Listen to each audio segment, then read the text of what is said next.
Sa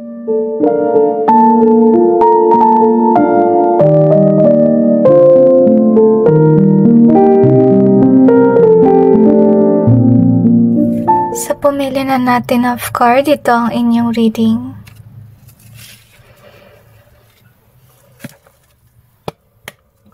Tingnan natin kung sino ang galit sa inyo.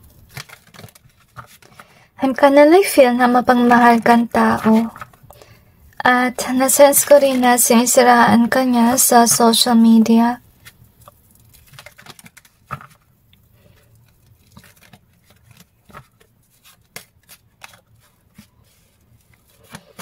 Okay. I kinda feel, guys, and this is more likely about spiritual warfare. Kasi na-sense ko na ginagampanan mo yung iyong mission. At itong taon na to, maybe they work for evil. Kaya niya ito ginagawa sa iyo. Siguro dahil hindi kanya may stop sa ginagawa mo. Kaya siya naiinis kasi you're still out there doing your task on earth. So, i-clarify natin yung cards to gain more information.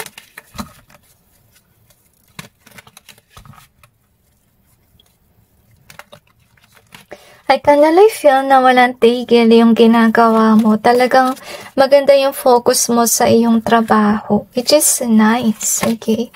And I kinda feel wherever they are, parang kanilang minamaliit or talagang tinatry niya talaga na i-belittle yung iyong confidence. Pero to be honest with you, it's not working. Kaya siguro sila naiinis kasi whatever that they're doing to you, I feel like it's actually didn't work and maybe some of it backfired on them. Na-sense ko din guys na ipagpatuloy mo lang yung iyong ginagawang trabaho. Alright? So, to be honest, this is what's happening guys. You're doing your work. As you can see, at meron ka mga tao talaga na, you know, they are attracted on what you do.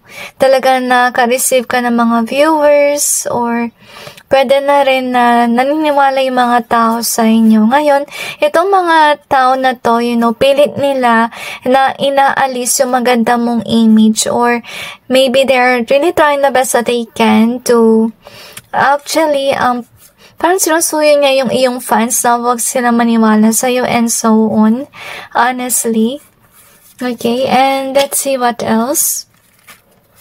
So, kaya sila naiinis kasi nga may confidence ka pa rin, guys. And you're still doing your task on earth or pwede yung trabaho mo basta anything that is on alignment with your talent, okay? At saka kaya rin sila naiinis, guys, kasi marami kang talento, as you can see here. And you definitely is gifted, to be honest with you. I feel na naiyak sila. Maybe ito yung tao na nagsaselos kasi maybe they do have a skill or talent pero konti lang and you have a lot. Okay? And to be honest with you, ito yung tao na nagsisinungalingan sa social media, you know, at hinahanapan kanila ng butas, honestly. At kaya sila naiinis, you know, kasi they need to make an effort to actually break your confidence or bring you down. Honestly speaking. So, yun nga, tinatry nila yung best nila na i-distort yung iyong fans, honestly speaking. And, yun nga, tsaka they're really trying to steal your fans. To be honest, at naiinis siya kasi yung ibang mga fans mo, talaga nakita na magmamahal ka, na you're not doing something bad, and these people, you know, rejected them kasi hindi sila naniniwala sa pinapakalat ng mga taong ito na rumors, okay? So, kaya sila naiinis kasi ito nga yung gusto nila mangyari sa'yo, pero nandun ka pa rin at patuloy kang gumagawa ng kung ano man ang calling mo. At saka hindi nawawala yung iyong confidence, honestly speaking. At hindi lang yun, may mga fans ka pa. So, mag-ingat kayo guys kasi lumabas si accident card. So, maybe ito yung gusto nila mangyari sa'yo para matigil itong following mo or kung ano man yung ginagawa mo guys. So, mag-ingat talaga kayo kasi kaya rin sila naiinis Kasi nakita ka nila na, patuloy kang pinagpapala sa iyong ginagawa. And you do have authentic fans, to be honest with you. Or pwede yung mga tao na tumatangkilik ng yung produkto. Kasi first of all, I kinda like feel na yung mga tao na loyal sa they already chosen your products. Or pwede rin yung isa ka sa kanilang pinapanood. And let's see what we have here. So we got this one. So this is somebody na they're definitely watching you. Kung naman yung trabaho nyo, guys. Honestly, nakita ka nila nag-e-enjoy, At kung may obstacles man, nilalagpasan mo lang, honestly speaking. Kaya sila naiinis. Maybe whomever they are, they could be plotting things against you. Pero yun nga, nalalaktawan mo lang.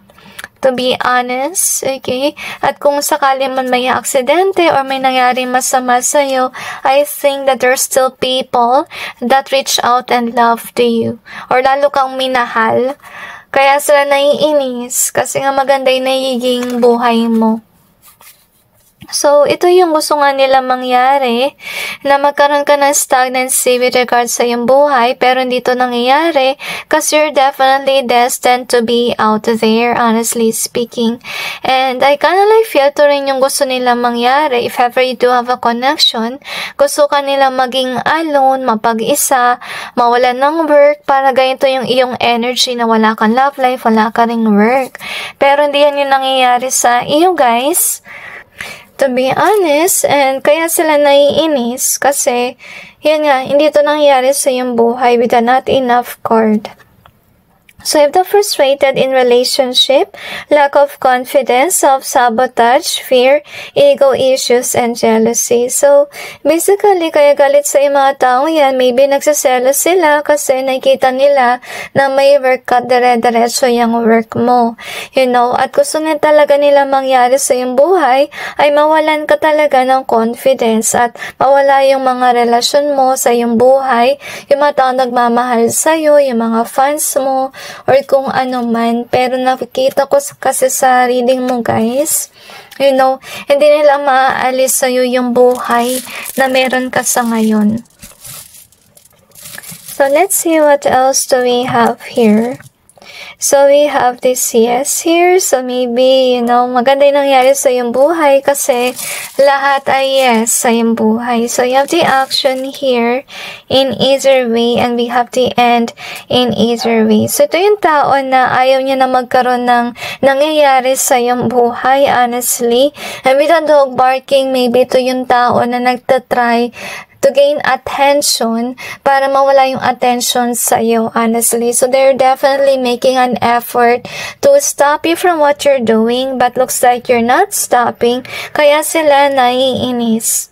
So, you have the impact in reverse. So, if ever they're really ruining your reputation, honestly, hindi yan nag-i-impact kasi first of all, alam na ng mga tao yung tunay na ikaw at mukhang hindi sila talaga naniniwala sa mga rumors against you.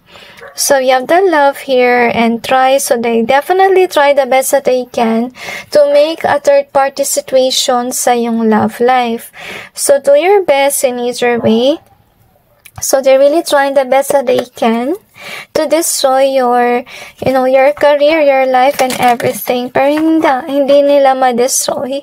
Kaya sila naiinis.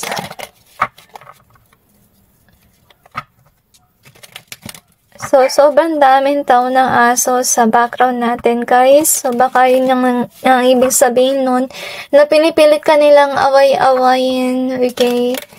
I-distort yung mga nakikinig sa'yo, yung tumatangkilik ng produkto mo.